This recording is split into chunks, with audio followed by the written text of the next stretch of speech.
नमस्कार, plus news में आपका स्वागत है। मैं हूं आपके साथ राजकृष्ण। डालते अभी तक मुख्य हेडलाइंस पर। बिहार पंचायत चुनाव में शनिवार को थम जाएगा 7वें चरण का प्रचार का शोर। 15 नवंबर को 37 जिलों में होगा मतदान।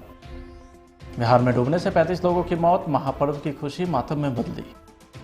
और यूपी से शराब पीकर बक्सर आ रहे 64 शराबी को पुलिस ने किया गिरफ्तार। अब खबरें विस्तार से। उदयमान सूर्य को अर्घ्य देने के साथ छठ महापर्व संपन्न हुआ, लेकिन इस साल कई घरों में इस महापर्व के दिन मातम छा गया। बिहार में छठ के दिन डूबने से करीब 35 लोगों की मौत हो गई। इसके अलावा और भी कई लोग हैं जो लापता बताए जाते हैं। मिली जानकारी के मुताबिक डूबकर मरने वालों में सासाराम से 2, बेगूसराय से 3, सारण के 2, गया से 2, सिवान और बिहार शरीफ से 1-1 लोगों की मौत हुई है, जबकि उत्तर बिहार में 9 लोगों की डूबने से जान चली गई। समस्तीपुर में 4 लोग डूबे हैं, जिनमें से 3 ने दम तोड़ दिया, तो वहीं बेतिया में 5 की जान गई है। कोसी सीमांचल और पूर्वी बिहार में छठ के दौरान डूबने से 14 से अधिक लोगों की भी मौत हुई है। छठ पूजा के बाद 7वें चरण के चुनाव के लिए तैयारी तेज कर दी गई है। त्रिस्तरीय पंचायत चुनाव के 7वें चरण का मतदान 15 नवंबर को होना है, तो वहीं इसके पहले 7वें चरण के लिए चुनाव प्रचार अभियान शनिवार को शाम में समाप्त हो जाएगा। 7वें चरण में बिहार के 37 जिलों के 63 प्रखंड में चुनाव होना है। मिली जानकारी के मुताबिक 7वें चरण में सबसे अधिक प्रखंड में चुनाव होंगे। बिहार राज्य निर्वाचन आयोग के अनुसार 7वें चरण में 27,730 सीटों के लिए चुनाव होना है।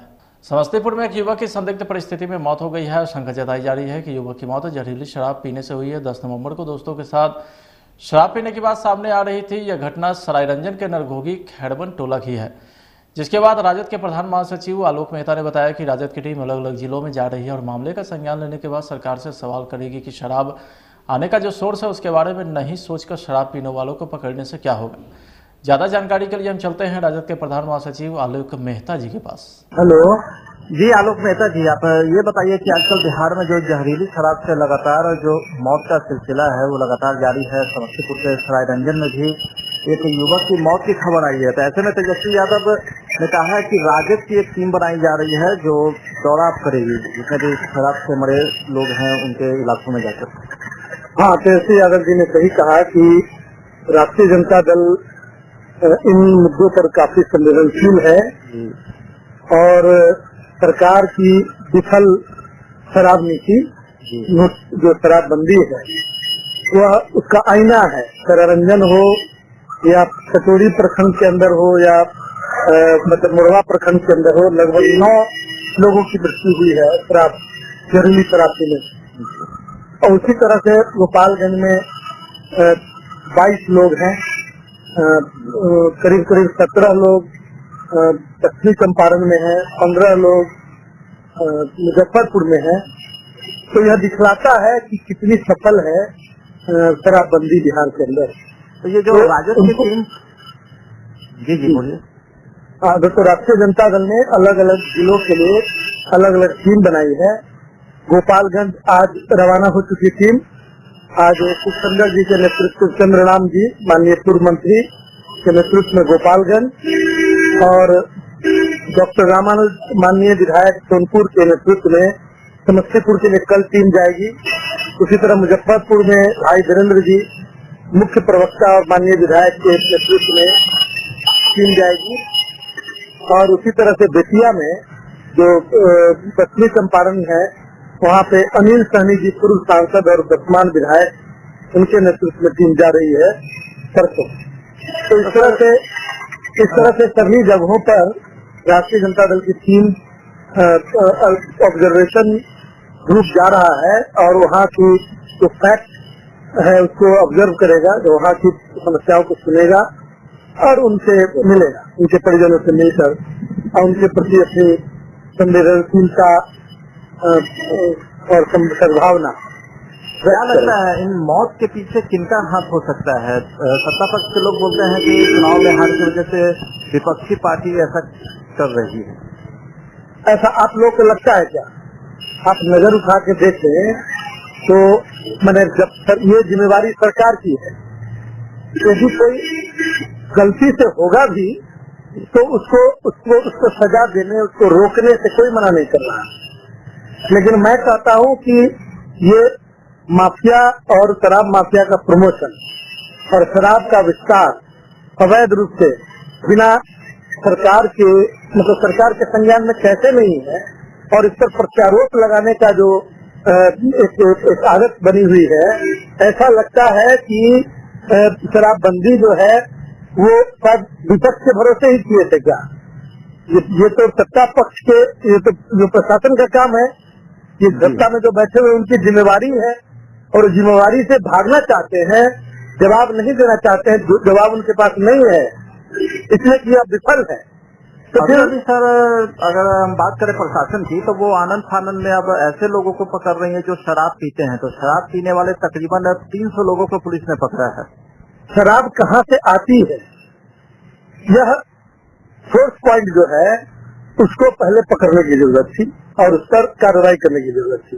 तो वो तो बिल्कुल फ्री है, वो आपको बताने की जरूरत नहीं है कि क्या क्या वारा न्यारा इसमें होता है और किनकी मिली भगत है, ये बताने की जरूरत नहीं है, ये सब लोग जानते हैं, ओपन फैक्ट है।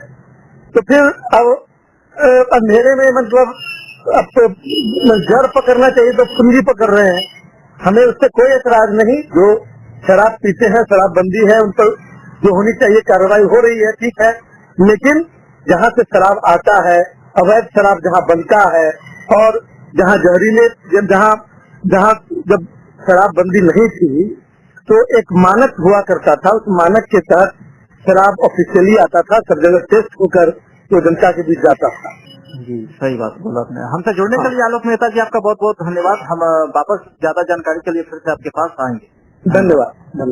हुआ है जहाँ तक की बात है, जो दोस्ती यारी में खाने पीने के चक्कर में जो है छठ घाट से लेकर के और कल दोपहर तक की बात है।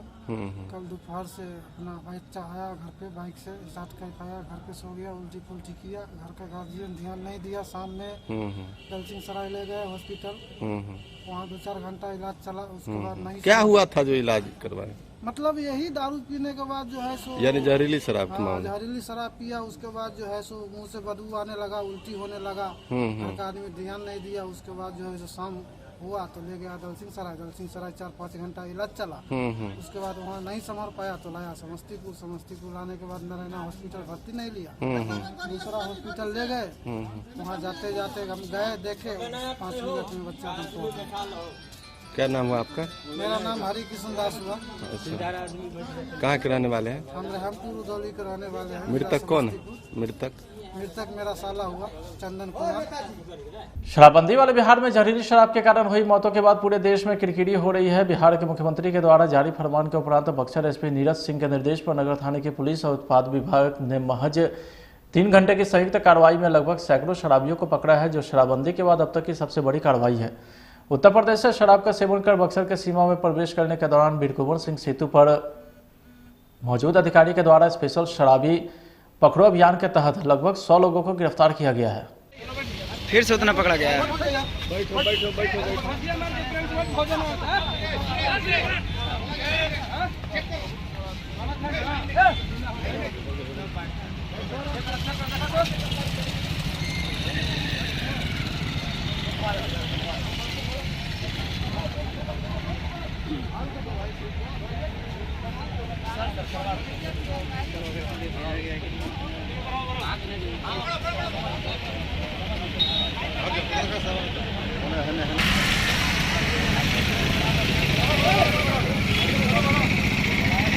लोक जनशक्ति पार्टी के राष्ट्रीय अध्यक्ष व सांसद चिराग पासवान बिहार में पूर्ण शराबबंदी के बावजूद जहरीली शराब से कई लोगों की मृत्यु हो गई थी। उसे लेकर के सांसद चिराग पासवान गोपालगंज महमूदपुर पहुंचे, मृतक के परिवार से मिले, वहां मृतक के परिवार को सांत्वना भी दिए। वहां के स्थानीय एसडीओ से फोन के माध्यम से वार्तालाप कर सरकारी मुआवजा देने की भी बात कही। ये प्रणाम वीडियो साहब, चिराग पासवान।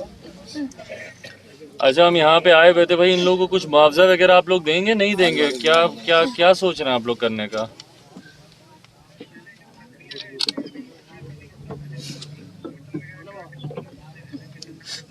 नहीं, पर जैसे लोग, जैसे मजदूर लोग थे, उसका कुछ यहाँ पे जो परिवार की जो बूढ़ी महिलाएं हैं, उनको अभी तक उनको वृद्धा पेंशन नहीं मिल रहा है। कम से कम इतना तो करवा दीजिए भाई, जो इन लोगों का हक है उतना तो कम से कम इनको दिलवाना शुरू कीजिए। आप आए हैं बीडीओ साहब, आप आए हैं, परिवार वालों से मिले हैं नहीं मिले हैं? नहीं तो एक बार फिर से आ जाइए। परिवार में जितनी बूढ़ी महिलाएं हैं उनको देखिए कि उनको पेंशन वेंशन मिल रहा है कि नहीं मिल रहा है। जो मजदूरी का काम कर रहे थे उसके आधार पर क्या पेंशन हो सकती है, जो पारिवारिक लाभ है उसके माध्यम से क्या आप लोग करवा सकते हैं। ये दोनों तीनों चीजें तो कम से कम करवा दीजिए ना पहले।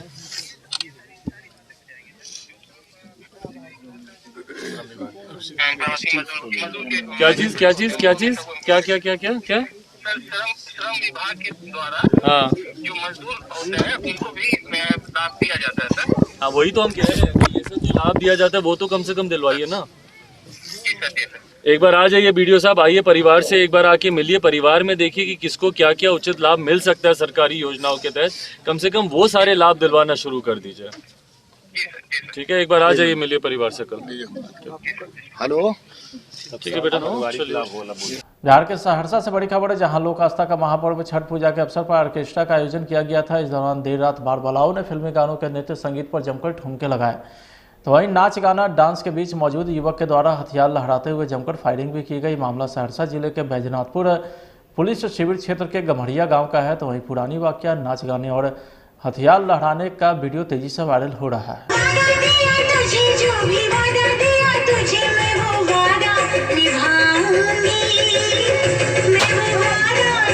बिहार में बेरोजगारी सबसे बड़ी समस्या है, जिसे लेकर के आए दिन सीएम नीतीश कुमार सवाल उठाते रहते हैं। बड़ी संख्या में बिहार में ऐसे युवा है जिनके पास डिग्री तो है लेकिन उनके पास कोई रोजगार नहीं है। समय समय पर बिहार में बेरोजगारी को लेकर के प्रदर्शन भी होते रहता है, लेकिन इस बार छठ व्रत को ही बेरोजगारों से जोड़ दिया गया है। भोजपुर के जिला मुख्यालय में बेरोजगारी को लेकर के ऐसे ही एक झांकी प्रदर्शित की गई है, जिसमें पढ़े लिखे युवा चाय पकौड़ा और चाट समोसा बेचते हुए दिख रहे हैं।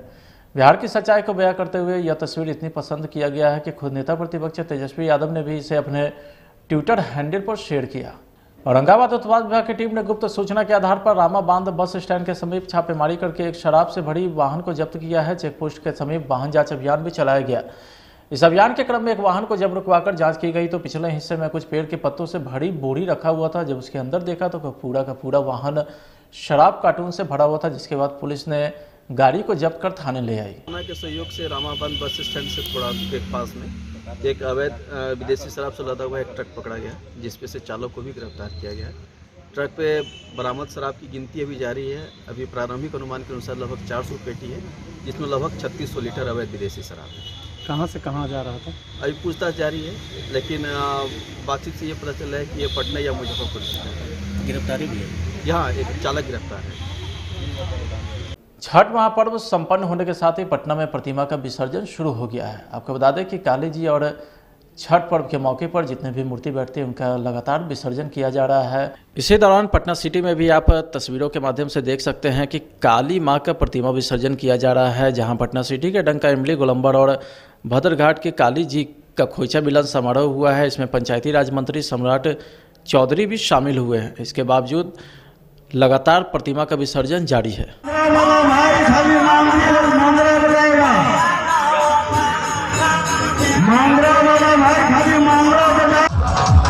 आज पूरे साल का सबसे अंतिम पर्व हम लोग मनाने जा रहे हैं और स्वाभाविक है कि जिस तरह छठी मैया के लगभग 4 दिन तक हम लोग लगातार पूजा अर्चना किया और माँ काली के पूजा के माध्यम से बिहार के कल्याण के लिए सभी लोगों से पूजा करने का आग्रह हम लोगों ने किया था।